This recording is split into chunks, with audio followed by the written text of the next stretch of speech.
को पाकिस्तान भेज दोगे, ऐसी कोई व्यवस्था होती है? यहीं मिलजुल से रहना है, यहीं मिलकर रहना है। और इस देश की एक बड़ी आबादी से देशभक्ति का जो प्रमाण पत्र हम मांगते हैं ना मैडम, वो कहीं चलेगा नहीं। इंडिया भी रहेगा, भारत भी रहेगा, कोई में से एक चॉइस नहीं है। इमारत बनाने बिगाड़ने से इबारतें नहीं बदलनी चाहिए। 47 में बंटवारा हुआ था इस देश का, बंटवारे के बावजूद उतनी घृणा, उतनी नफरत, पीड़ा के बावजूद नहीं थी। अभी हाल में एक रोमिला जी की किताब आई, वो कहती है बड़ी खूबसूरती से, Have we moved from integrated nationalism to segregated nationalism? क्या हम एकीकृत राष्ट्रवाद से एक विभाजित विखंडित राष्ट्रवाद की ओर बढ़ रहे हैं? क्योंकि यह इमारत, इसकी बुनियाद मेलजोल पे है, इसकी बुनियाद में बंटवारे के बावजूद बंटवारा नहीं हुआ।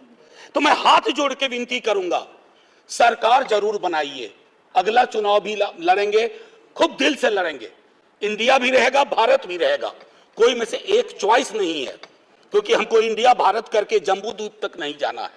मैं सिर्फ इतना कहूंगा कि वो जो मेलजोल की सीमेंट है उसका खात्मा हो रहा है, उसको बचाइए। माननीय सभापति जी, मैं दो व्यक्तियों के मध्य में अपनी कुछ बात रखना चाहता हूं। संविधान सभा में ऑब्जेक्टिव रेजोल्यूशन जवाहरलाल जी लेके आए, और संविधान सभा में जब ड्राफ्ट सबमिट हुआ तो बी.आर. अंबेडकर ने वो ड्राफ्ट सबमिट किया।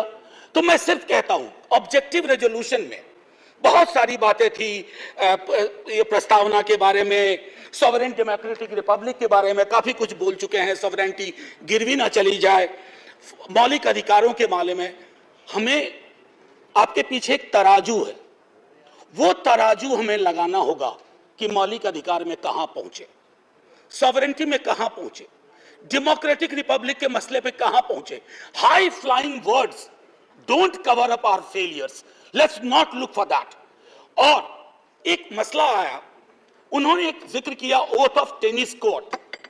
माननीय सभापति जी, फ्रेंच रेवोल्यूशन के बाद जब बड़ी शिद्दत से लोग काम में लग गए अधिकारों पर बात करने के लिए, तो राजा को शुरू में परेशानी नहीं हुई, लेकिन राजा को लगा कि कुछ ऐसा कर रहे हैं जिससे खुराफात की बू आ रही है। उसने क्या किया, दरवाजे बंद करवा दिए। जिस हॉल में वो लोग बैठते थे वो चले गए दूसरे दरवाजे रूम में, उसको भी बंद करवा दिया। तो वो चले गए टेनिस कोर्ट में, सारी कार्रवाई पूरी की, उसको कहा oath of tennis court. Oath of tennis court का जिक्र जवाहरलाल जी ने इसलिए किया था कि हमारे अंदर वो जज्बा हो, इमारत बनाने बिगाड़ने से इबारतें नहीं बदलनी चाहिए। हमारा जज्बा वही होना चाहिए जो ओथ ऑफ टेनिस कोर्ट में जवाहरलाल जी, हमारे फर्स्ट प्राइम मिनिस्टर, ने कहा।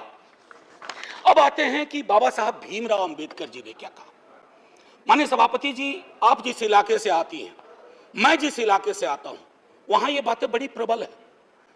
आजादी का मूल्यांकन होगा तो इस आधार पर होगा कि राजनीतिक आजादी, सामाजिक आर्थिक आजादी में कितनी तब्दील हुई, अगर नहीं हुई तो क्यों नहीं हुई। उन्होंने कहा था कि एक दिन एक ज्वालामुखी बन जाएगा, और मैं उस ज्वालामुखी को बनते देख रहा हूं। वो इसलिए बनते देख रहा हूं कि जब मैं देखता हूं कि बिहार के जातिगत सर्वेक्षण पे देश के सॉलिसिटर जनरल कोर्ट में खड़े हो जाते हैं, तो मैं देखता हूं ब्लॉक करने की कोशिश हो रही है। यह एस्पिरेशनल वर्ग है, पिछड़ों की बड़ी आबादी, उसके एस्पिरेशन को आप सोशल डेमोक्रेसी के नजरिए से देखिए। जो बाबा साहब कह गए थे 31 में आखिरी हुई, उसके बाद पाकिस्तान बांग्लादेश बना। क्या इस देश को, यहाँ की सरकारों को, राज्यों की सरकार को वैज्ञानिक आंकड़े नहीं चाहिए? क्या आप आंकड़े आसमान से गिराएंगे?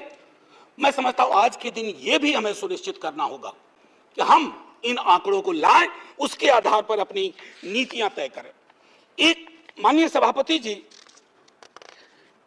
अंबेडकर साहब दो और चीज कह के गए, प्रिवेंटिंग टिरनी ऑफ मेजॉरिटी। मैं बार बार इस सदन में कह चुका हूं कि मेजॉरिटी बेहद आवश्यक चीज है, मेजॉरिटी के बिना सरकार नहीं चलती है, लेकिन मेजॉरिटी और मेजॉरिटेरियनिज्म में फर्क है। यह फर्क अगर हमारी सरकार भूल जाती है तो बहुत बड़ी पीड़ा होती है। जब मेरे मित्र ने कहा, मैं अक्सर देखता हूं हम जैसे लोग छोटी आलोचना भी करते हैं, छोटी मोटी आलोचना जो कभी व्यक्तिगत नहीं होती है। आप कहते हो कि पाकिस्तान चले जाओ, अरे कभी देखा भी हो कितनी जगह है वहां का भूगोल क्या है, इतने लोग नहीं अट पाएंगे। मान लीजिए कि 65% लोगों ने आपको पिछली बार वोट नहीं किया, सबको पाकिस्तान भेज दोगे, ऐसी कोई व्यवस्था होती है? यहीं मिलजुल से रहना है, यहीं मिलकर रहना है। और ये सारी चीजें मैं नहीं कह रहा हूं, खुद अंबेडकर साहब कह के गए थे। मैडम, आपकी तरफ से मैं एक और चीज, एक दो छोटी चीज कह करके, इस देश की एक बड़ी आबादी, सभापति महोदया, मैं आपका सभापति महोदया अभी बिल मत 2 मिनट लूंगा, ज्यादा नहीं, आज पहली बार है, इतने नजरिए इनाद कर दीजिए। मैं सिर्फ इतना कहना चाहूंगा कि बेरोजगारी को लेकर के हमारा दृष्टिकोण साफ होना चाहिए। सरकार में आप हो, हम हो, बेरोजगारी हम सबकी पॉलिटिक्स खत्म कर देगा। राइट टू एम्प्लॉयमेंट के लिए हम क्या सोच रहे हैं, और इस देश की एक बड़ी आबादी से देशभक्ति का जो प्रमाण पत्र हम मांगते हैं ना मैडम, वो कहीं चलेगा नहीं। मैं आखिरी चीज कह करके एक सुनाना चाहता था। मैं इसलिए कहता हूं, एक घर में 5 सदस्य हैं, उसमें हर 5वां सदस्य उस आबादी का है। अगर उस घर में उस 5वें सदस्य को आप एलिनेट करेंगे, दूर करेंगे, घर कभी महफूज नहीं रह सकता। और आखिरी में मैं साहिर को जाता हूं और वहीं खत्म कर दूंगा, आपको घंटी बजाने की जरूरत नहीं पड़ती। आओ कि आज गौर करें इस सवाल पर, देखे थे हमने वो हंसी ख्वाब क्या हुए। दौलत बढ़ी तो मुल्क में अफलास क्यों बढ़ा, खुशहाली अवाम के असबाब क्या हुए। जो अपने साथ साथ चले कुएदार तक, वो दोस्त, वो रफीक, वो अहबाब क्या हुए। क्या मोल लग रहा है शहीदों के खून का, क्या मोल लग रहा है शहीदों के खून का। मरते थे जिन पे हम, वो सजाए याब क्या हुए।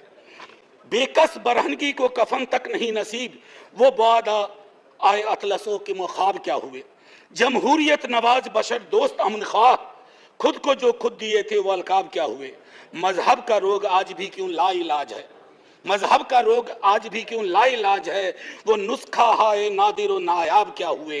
हर कूचा शोला जा रहे, हर शहर कत्लगाह, यकजहती या हयात के आदाब क्या हुए। सहराए तीरगी में भटकती है जिंदगी, उभरे थे जो उफक पे वो माताब क्या हुए। मुजरिम हूं अगर मैं तो गुनहगार तुम भी हो, मुजरिम हूं अगर मैं तो गुनहगार तुम भी हो। रहबराने कौम खताकार तुम भी हो।